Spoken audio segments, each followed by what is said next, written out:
अब एक ऐसी कहानी है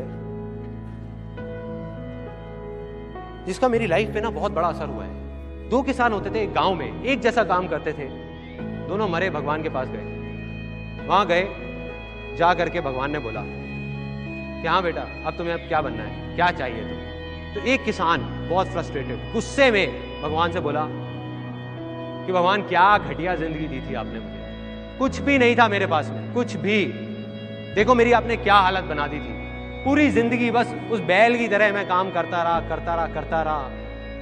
जो भी पैसा कमाता था वो आता था, कोई ना कोई मेरे से लेके चला जाता था, मेरे हाथ में कुछ नहीं आया। तो भगवान इस जन्म में कुछ ऐसा कर दो कि मुझे ना किसी को कुछ देना ना पड़े, बस मुझे पैसा मिले मिले मिले मिले मिले मिले मिले हर तरफ से मिले। भगवान ने कहा तथास्तु, जा बेटा। दूसरा आया, उसको बोला हाँ भाई तुझे क्या चाहिए। कहता भगवान आपने मुझे इतना कुछ दिया कि मैं आपसे क्या मांगू।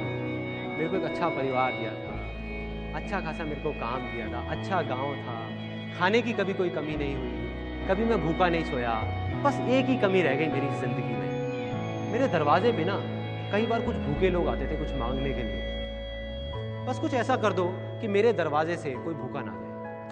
भगवान ने कहा तथास्तु, जाओ भाई। दोनों का जन्म हुआ उसी गांव में, दोनों बड़े हुए। पहला आदमी जिसने कहा था कि मुझे बस मिले मिले मिले मिले मिले और मुझे किसी को देना ना पड़े, वो बना उस गांव का सबसे बड़ा भिखारी। देना ना पड़े, बस मिले मिले मिले मिले मिले।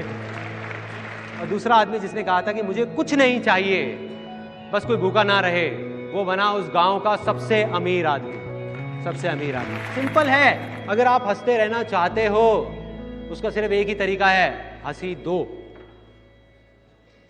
हंसी दो, ना आसान है और कोई तरीका नहीं है। आप गुस्से से देखते रहो सामने वाले को और एक्सपेक्ट करो यार मेरे को हंसा नहीं रहा। कैसे हंसाएगा यार, कैसे हंसाएगा कोई आपको? आपको कैसे हंसी मिलेगी, कैसे खुशी मिलेगी अगर आप किसी को खुशी नहीं दोगे? आप